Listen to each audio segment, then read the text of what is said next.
하루가 저물고 집으로 가는 길.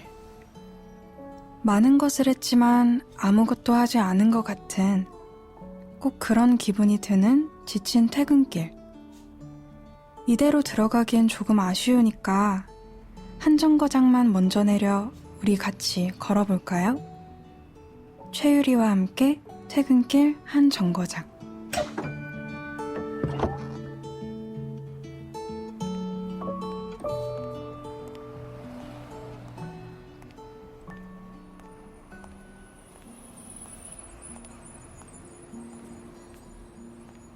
코로나가 없었던 시절, 이제는 시절이라 말해도 어색하지 않은 그땐 지하철에서 캐리어를 들고 공항이나 기차역을 향하던 이들을 참 많이 봤어요. 반대로 이제 막 한국에 도착한 듯 긴장한 표정으로 연신 노선표를 들여다보는 이방인도 자주 마주치곤 했죠. 이제는 그런 캐리어의 바퀴 소리마저 그리워질 만큼 여행이란 단어가 멀어져 버린 것 같아요. 그렇지 않았다면 오늘처럼 온 에너지를 다 써버린 퇴근길엔 어디론가 훌쩍 떠나버렸을 텐데 말이에요.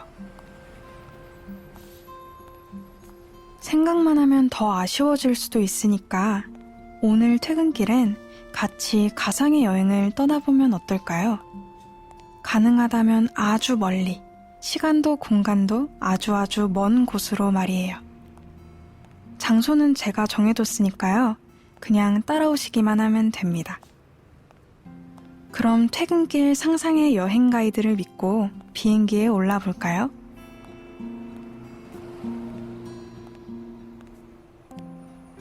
짜잔!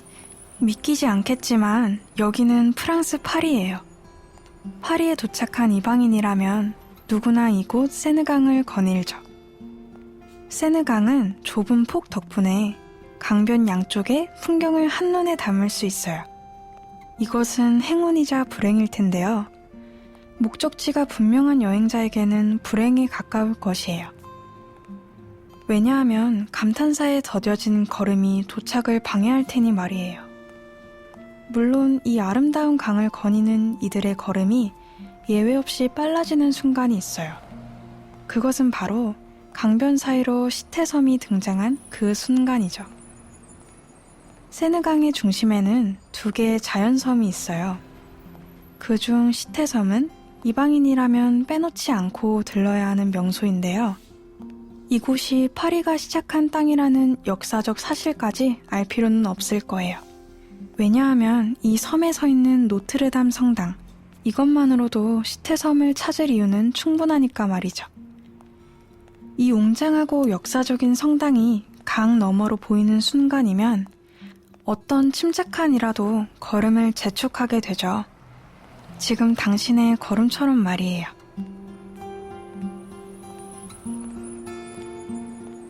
물론 몇몇 예외적인 이들이 있긴 해요.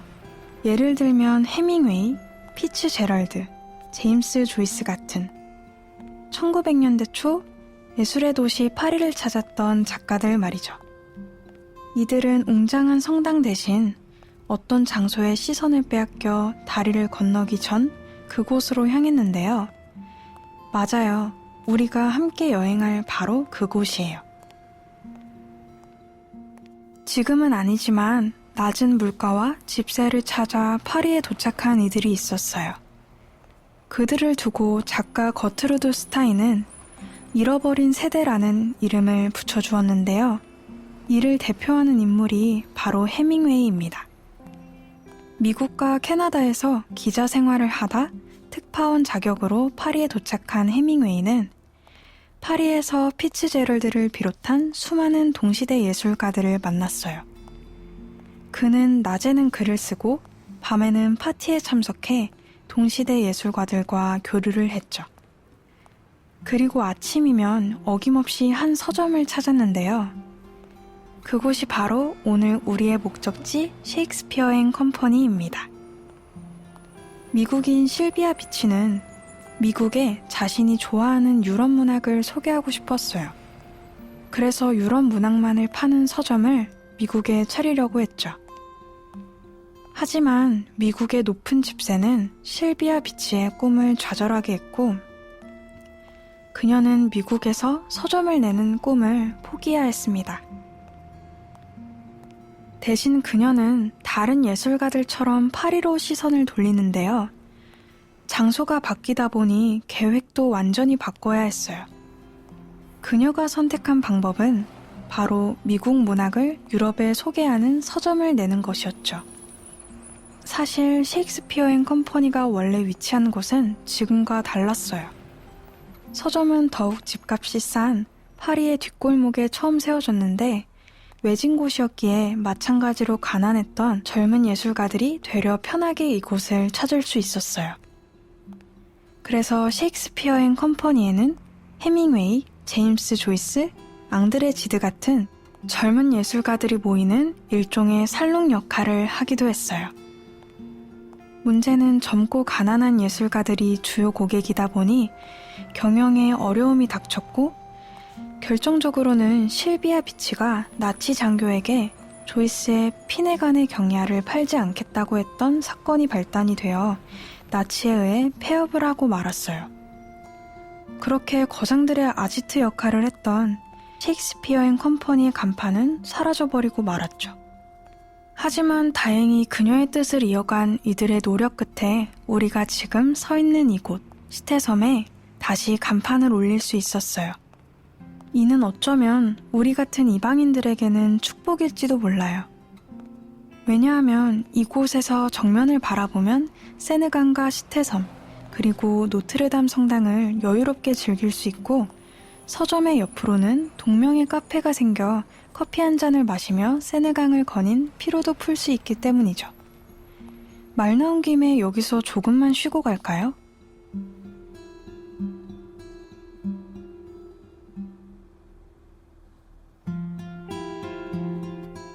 이제 서점 안으로 들어가 보도록 해요.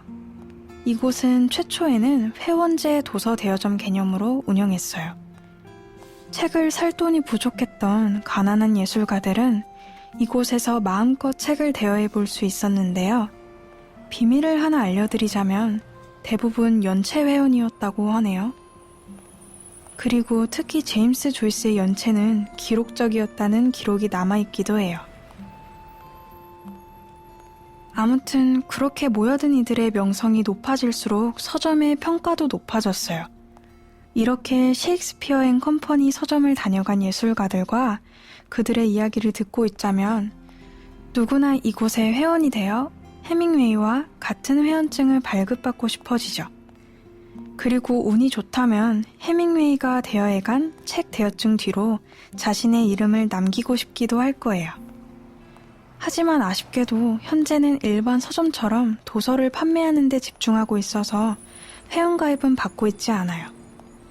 그래도 마치 그 시대의 이방인 예술가가 된 것처럼 서점 진열대를 둘러보도록 하죠. 미국 문학을 전하고자 했던 실비아 비치의 바람처럼 현재도 영어로 쓰인 문학이 다수 진열되어 있고 소수이긴 하지만 타 대륙의 문학도 판매하고 있어요. 혹시 이곳까지 여행을 왔으니 책 한 권 사가고 싶다면 해밍웨이, 피츠제럴드처럼 파리에서 활동한 잃어버린 세대의 작가들이 쓴 책을 사는 것이 좋을 거예요. 물론 그보다 더 추천하는 것은 제임스 조이스의 율리시스를 사는 것이에요. 그런데 왜 꼭 셰익스피어 앤 컴퍼니에서 율리시스를 사는 게 좋을까 궁금하실 것 같은데요. 그 이야기를 잠깐 해드릴게요. 제임스 조이스의 대표작으로 불리는 이 책은 외설적이라는 이유로 당시 미국은 물론이고 유럽의 거의 모든 국가에서 금서로 지정되었어요. 제임스 조이스의 고향 아일랜드에서도 마찬가지였죠. 게다가 당시에는 금서로 지정된 책을 인쇄해주면 인쇄업자까지 벌을 받았기 때문에 조이스는 작품을 완성하고도 출판을 하지 못하고 있었죠. 이런 좌절의 순간에서 조이스를 구해준 이가 바로 셰익스피어 앤 컴퍼니의 실비아 비치였습니다. 조이스의 팬이었던 실비아 비치는 스스로 출판사 역할을 맡아 율리시스 출판의 모든 일을 해주었고 우여곡절 끝에 책을 출간할 수 있었죠. 그렇게 만들어진 책의 첫 판매처가 바로 이 셰익스피어 앤 컴퍼니이기 때문에 이곳을 여행하고 기념할 만한 책을 산다면 당연히 율리시스를 추천드리고 싶어요. 이 책이 어디 있나 찾는 것은 어렵지 않을 거예요.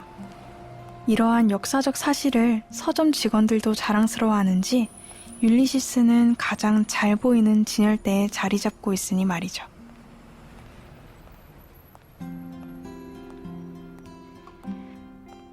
자, 사갈 만한 책은 잘 고르셨나요?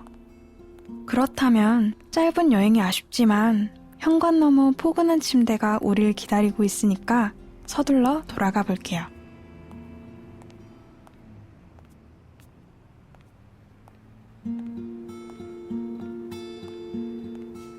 오늘은 파리의 오래된 서점으로 상상의 여행을 다녀와 봤는데 어떠셨나요? 저는 당신의 하루에, 적어도 퇴근길이라는 짧은 해방의 시간에 이 정도 상상력은 더해줘도 괜찮을 거라고 생각해요.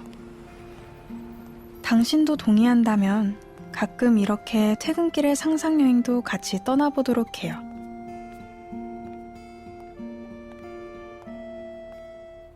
그럼 또다시 함께 걷게 될 그때까지 잘 지내요, 우리.